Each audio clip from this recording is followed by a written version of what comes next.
Film ini menceritakan kisah seorang wanita karir yang baru saja menyelesaikan kerja lembur di kantornya. Namun ketika hendak pulang dan melewati lift di kantor itu, semuanya berubah seketika. Di mana ia terjebak berhari-hari di dalam lift tersebut tanpa ada satu orang pun karyawan ataupun penjaga yang mengetahui keberadaannya. Karena bertepatan saat itu adalah hari libur di akhir pekan yang sangat panjang. Dan daripada spoiler di awal, mending langsung saja.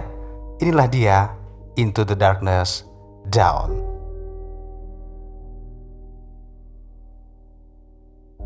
Suatu malam di sebuah ruangan perkantoran, ada seorang wanita bernama Jennifer yang masih bekerja lembur hingga larut malam. Tampaknya, Jennifer karyawan terakhir yang tersisa di dalam kantor itu.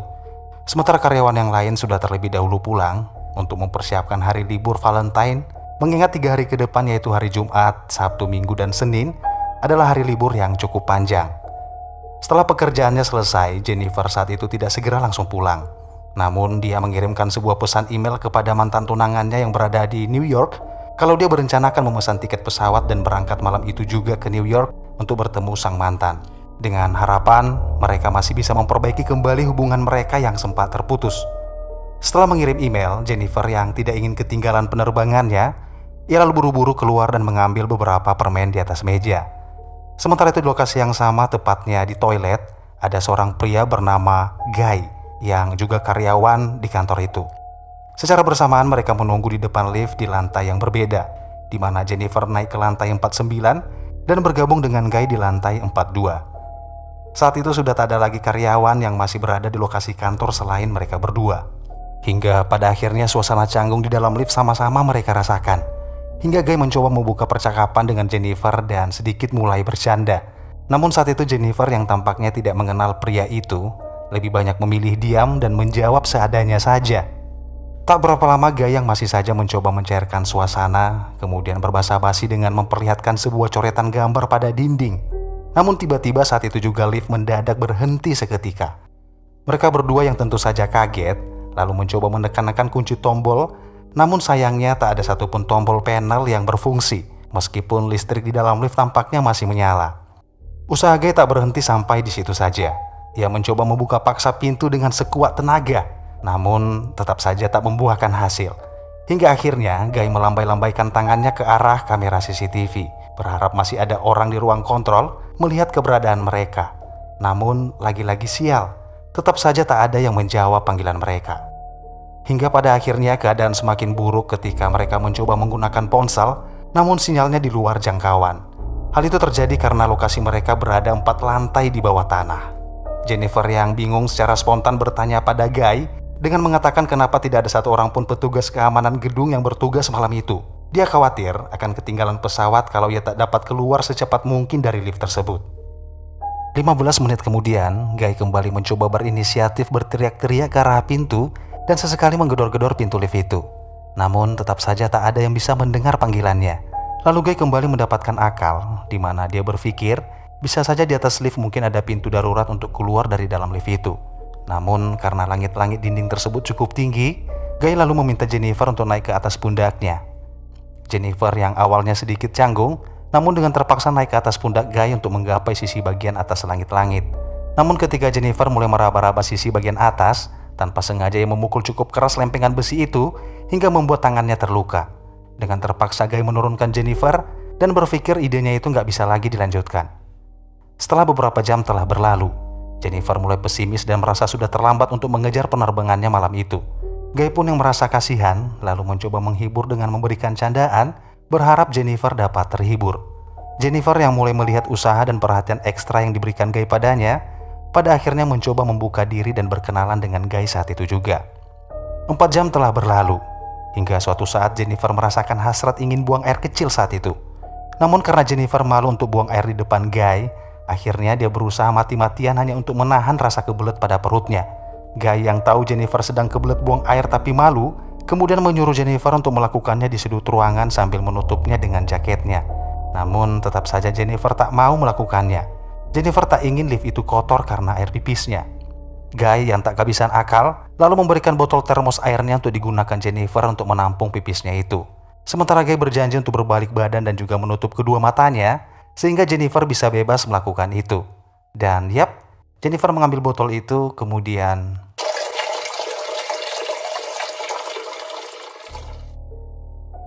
beberapa saat kemudian Jennifer yang sudah mulai akrab dengan Guy lalu memberanikan diri memilih pembicaraan tentang hal-hal yang menjurus ke topik percintaan. Jennifer mengatakan kepada Guy dengan bertanya, di manakah tempat paling kotor yang pernah Guy lakukan selama hidupnya. Namun Guy yang terlihat malu untuk mengatakannya lalu meminta Jennifer untuk terlebih dahulu yang bercerita. Sambil tersenyum, Jennifer pun mengatakan kalau ia pernah bercinta di dalam perpustakaan dengan salah satu mantan pacarnya semasa kuliah dulu. Sementara ketika giliran Guy yang bercerita, ia mengatakan kalau dia pernah bertemu dengan seorang gadis di sebuah pantai dan minum-minum sampai mabuk, lalu melakukan itu dengan sang gadis dalam mobil sambil mengemudi. Sampai akhirnya Guy berkata kalau dia mulai terangsang dan ingin menghentikan pembahasan itu. Dia pun meminta maaf pada Jennifer karena sudah melewati batas pembicaraan. Namun Jennifer yang saat itu juga merasakan hal yang sama, hanya bisa terdiam ketika Guy berjalan mendekatinya.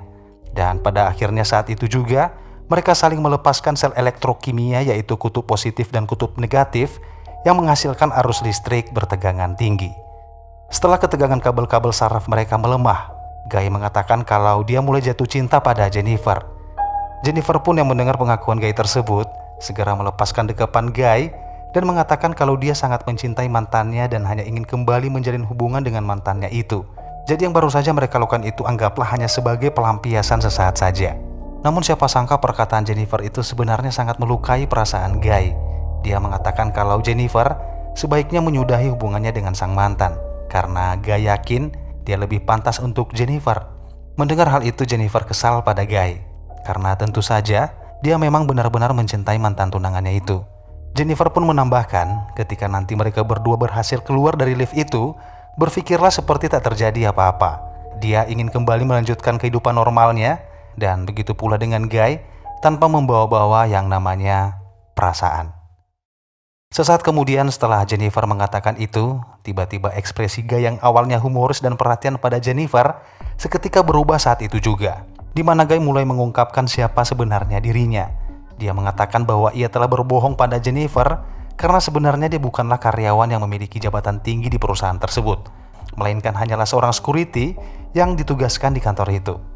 Beberapa saat kemudian Guy mengeluarkan ponselnya dan menunjukkan hasil rekaman CCTV di saat Jennifer beraktivitas setiap hari, bahkan ketika Jennifer menunggu di depan lift saat pulang kantor. Jennifer yang mendengar hal itu seketika kaget, seakan-akan tak percaya pengakuan dari pria tersebut.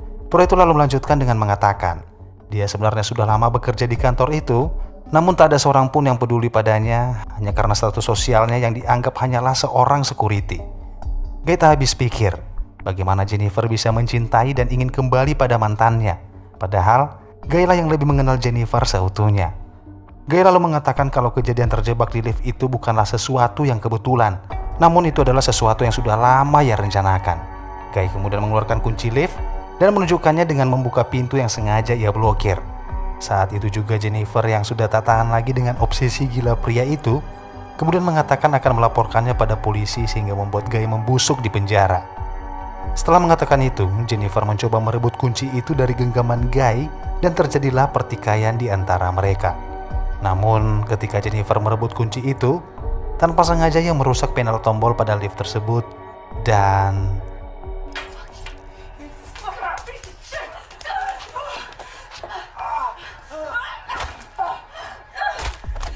Guy yang kini terkapar berlumuran darah di lantai, seketika membuat Jennifer ketakutan setengah mati. Dia berpikir kalau Guy telah tewas saat itu juga. Dia mendekatinya dan mencoba memeriksa kondisi Guy. Namun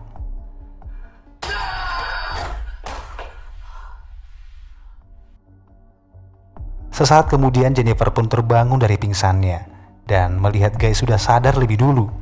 Seketika itu juga Jennifer semakin ketakutan ketika Guy membongkar isi kotak hadiah yang dipersiapkan Jennifer untuk sang mantan, di mana isi kotak itu adalah sebuah kemeja. Guy dengan lancang mengenakan kemeja itu dan menyuruh Jennifer untuk membuka sisa kotak hadiahnya.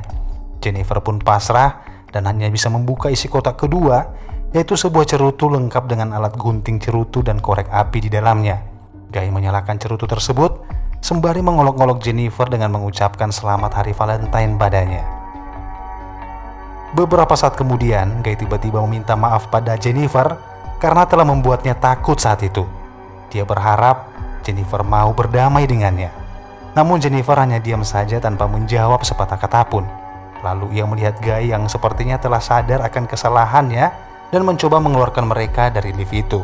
Namun karena pintu lift rusak sudah tak dapat lagi digunakan, ia lalu minta Jennifer untuk mengangkatnya agar ia dapat menggapai pintu darurat di langit-langit lift tersebut. Namun menurut Jennifer akan lebih mudah jika Guy saja yang memberinya dorongan, karena ia tak cukup kuat untuk mengangkatnya.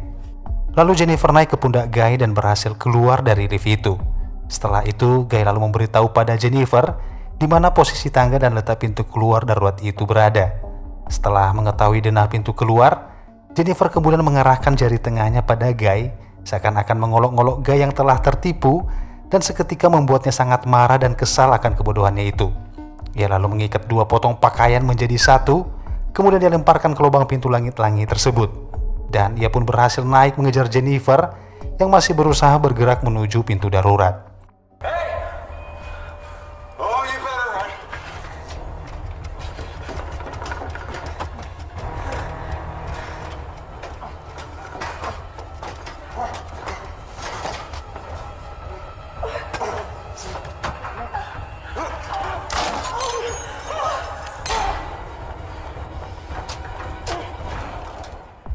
Ketika Jennifer sudah berhasil membuka pintu darurat itu, ia lalu berteriak meminta tolong berharap seseorang mendengar teriakannya. Namun tiba-tiba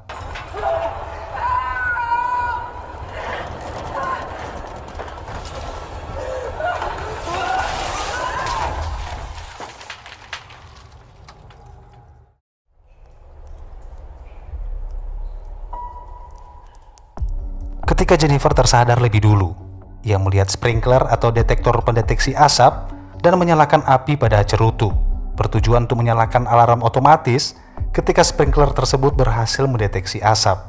Namun sayang, usahanya itu tak berhasil karena asap yang dihasilkan oleh cerutu tidak terlalu banyak. Jennifer pun lalu mencoba membakar kertas untuk menghasilkan asap yang lebih banyak lagi. Namun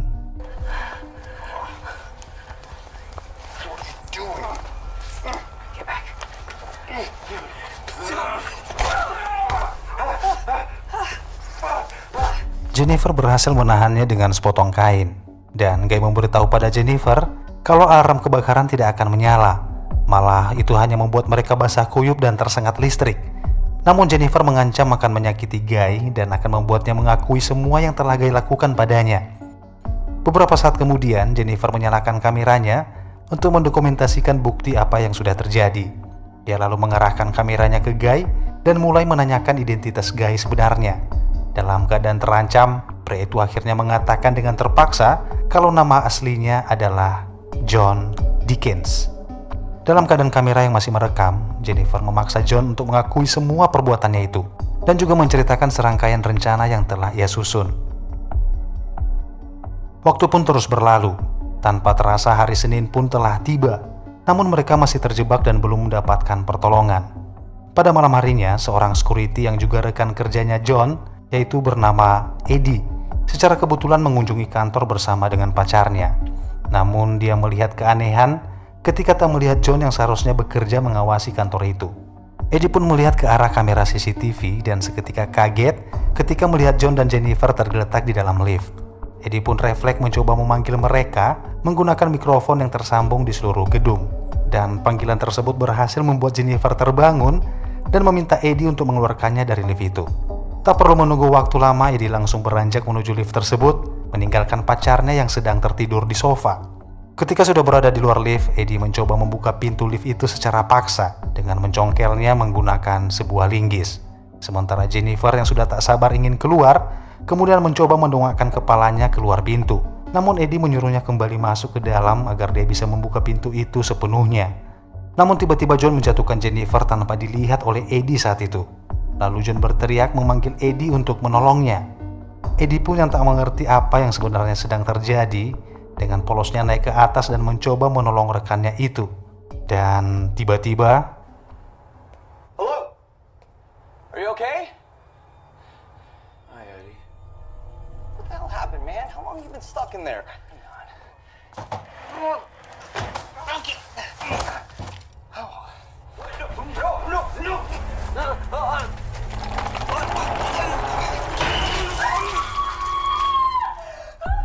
John lalu membawa Jennifer ke mobilnya dan memasukkannya ke dalam bagasi. Setelah itu John kembali ke gedung dan membuang tubuh Eddie beserta dengan pakaiannya.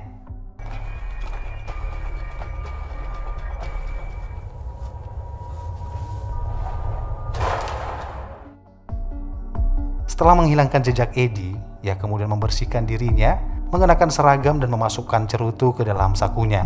Dan setelah itu ia berjalan masuk ke dalam ruang resepsionis, lalu menghapus semua rekaman video CCTV untuk menghilangkan jejak perbuatannya itu. Namun ketika hendak keluar, John melihat pacarnya Eddie yang sudah terbangun. Lalu John juga membunuhnya dan membuang ke lubang lift yang sama bersama dengan jasad Eddie. Setelah John merasa kondisi di kantor sudah aman tanpa meninggalkan jejak, ia lalu masuk ke mobilnya dan membawa Jennifer ke sebuah lokasi terpencil untuk membuangnya. Lalu ia mengambil sejerigen bensin dan menyiramkannya ke tempat sampah yang rencananya akan ia gunakan untuk membakar Jennifer. Sebelum ia membuka bagasi, John memberitahu Jennifer kalau dia benar-benar mencintai dan akan selalu mencintai Jennifer. Namun sayang mereka tidak akan pernah bisa bersama. Ketika ia membuka bagasi, ia melihat Jennifer tak bergerak namun sebenarnya berpura-pura mati. Lalu ia kembali ke tempat sampah untuk menyalakan api. Namun tiba-tiba Jennifer secara perlahan-lahan keluar dari bagasi dan memukul kepala John dengan sebuah. Kemudian masuk ke dalam mobil dan melihat cerutu yang masih menyala di dalam mobil. Jennifer memundurkan mobil tersebut dan menabrakkan tubuh John dengan keras yang membuat John terpental masuk ke dalam bak sampah yang sudah basah oleh bensin.